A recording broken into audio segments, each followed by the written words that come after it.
ನಿಮಗೆ ಯಾವ್ದ್ರ ಬಗ್ಗೆ ನೈತಿಕತೆ ಇದೆ?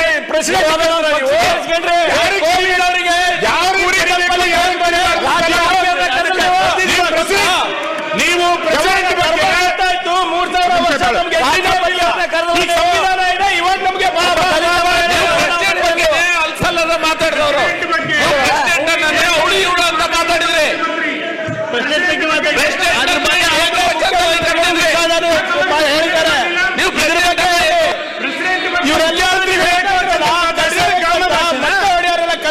ಅದು ಚರ್ಚೆ ಆಗ್ತಾ ಇದೆ. ಯಾರ್ಯಾರು ಚರ್ಚೆ ಆಗ್ತಾ ಇದೆ. ಸುನಿಲ್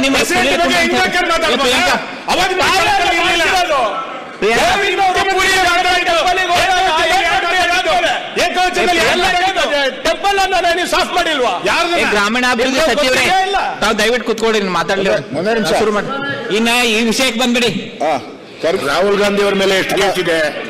ಸೋನಿಯಾ ಗಾಂಧಿ ಅವರ ಮೇಲೆ. ವಿಶ್ವೇಶ್ವರ ಸಜ್ಜನ್ ಬೇಲದ ಕೃಷಿ ಮಾಡಿ ಎಕರೆಗೆ 3 ಲಕ್ಷ ಗಳಿಸ್ತಿದ್ದಾರೆ. ನೀವು ಕೂಡ ಅವರಿಂದ ಕಲಿಬೇಕಾ? ಅವ್ರ ಜೊತೆ ವಿಡಿಯೋ ಕಾಲ್ ನಲ್ಲಿ ಮಾತಾಡಬೇಕಾ? ಈಗಲೇ ಫ್ರೀಡಮ್ ಆಪ್ ಡೌನ್ಲೋಡ್ ಮಾಡಿ.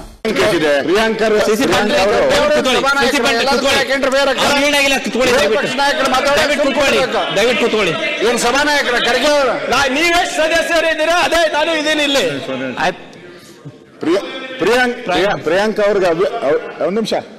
ಪ್ರಿಯಾಂಕ ಅವರ ಹವ್ಯಾಸ ಏನು, ಚಟ ಏನು ಅಂತ ಹೇಳಿದ್ರೆ ಅವ್ರಿಗೆ ಕಾಂಗ್ರೆಸ್ಗೆ ಏನ್ ಬೇಕೋ ಅದನ್ನ ಮಾತ್ರ ಹೇಳುವಂತದ್ದು ಅವರು ಗುಣ. ಅದು ಹೇಳಿದ್ರು. ನಾವು ಬಿಜೆಪಿಗೆ ಹೇಳ್ಬೇಕು, ಮಾತಾಡ್ತೀನಿ, ನೀವ್ಯಾಕೆ ಮಾತಾಡ್ತೀರಿ? ನಿಮಗಿಂತ ಆಕ್ಟಿವ್ ಆಗಿದ್ದಾರೆ. ನಿಮ್ಗೇನ್ ಚಟ ಇದೆ ಹೋಗಾರೆ? ಮಾತಾಡ್ಲಿ. ನಿಮ್ ಚಟಗಳು ಏನು?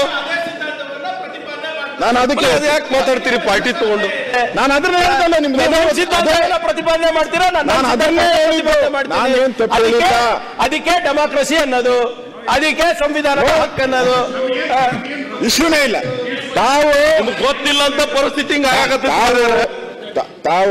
ತಾವು ಏನ್ ಹೇಳಿದ್ದೀರಾ? ರಾಷ್ಟ್ರಪತಿಗಳಿಗೆ, ಸುನೀಲ್ ಅವರು ನಿಮ್ಗೆ ರಾಷ್ಟ್ರಪತಿಗಳಿಗನ್ನ ಕರೆದು ಉದ್ಘಾಟನೆ ಮಾಡಿಲ್ಲ, ಅದಕ್ಕೋಸ್ಕರ ನಾವು ರಾಮ ಮಂದಿರಕ್ಕೆ ಹೋಗಲ್ಲ ಅಂತ ಅಲ್ಲ ಅಷ್ಟೇ ತಾನೇ ಹೇಳಿ. ಒಬ್ಬ ದಲಿತ ಮಹಿಳೆ ರಾಷ್ಟ್ರಪತಿಗಳು ಕರೆದು ಉದ್ಘಾಟನೆ ಮಾಡಿಲ್ಲ ಅಂತ ದಲಿತ ಮಹಿಳೆ ರಾಮನ ಸರಿ ಆಹ್ವಾನವೇ ಇಲ್ಲ.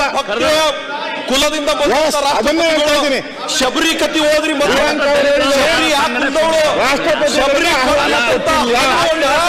ರಾಮನಿಸ್ತಾನೆ, ಆ ಭಕ್ತಿಯನ್ನು ಪ್ರತಿಪಾದಿಸ್ತಾನೆ ಅಂತ ರಾಮನ ಆದಿವಾಸಿ ಇದಕ್ಕಿಂತ ಕೆಟ್ಟ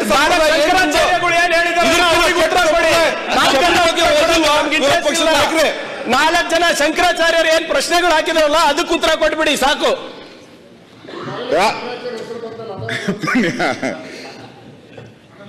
ರಾಷ್ಟ್ರಪತಿಗಳು ನಾನು ಹೇಳ್ದೆ ಕರೆದಿಲ್ಲ ಅಂತ, ಅವ್ರು ಇನ್ವಿಟೇಷನ್ ಕೊಟ್ಟಿಲ್ಲ. ಓಕೆ, ಇನ್ವಿಟೇಷನ್ ಕೊಟ್ಟಿಲ್ಲ ಅಂತ ಇಟ್ಕೊಳ್ಳಿ. ಯಾರು? ನಮ್ಮ ಬಿಜೆಪಿ ಸರ್ಕಾರ ಇನ್ವಿಟೇಷನ್ ಕೊಟ್ಟಿಲ್ಲ ಅಂತ. ಆಯ್ತು, ಟ್ರಸ್ಟ್ ಅವ್ರು ಕೊಟ್ಟಿಲ್ಲ ಅಂತ ಇಟ್ಕೊಳ್ಳಿ. ಹಿಂದೆ ನಿಂಬಿಡಿ. ನಿಮ್ಮ ಪ್ರತಿ ಸತಿ ಯಾಕಾದ್ರೆ ಮಾತಾಡೋದು ರಾಷ್ಟ್ರಪತಿಗಳ ಬಗ್ಗೆ ನಮಗೆ ನಿಮಿಷ, ನಮಗೆ ರಾಮ ಮಂದಿರ ಇಂಟ್ರೆಸ್ಟ್, ನಮ್ಮ ಬದ್ಧತೆ ಅದು. ನಾವು ಕಟ್ತೀವಿ ಅಂತ ಹೇಳಿದ್ವಿ.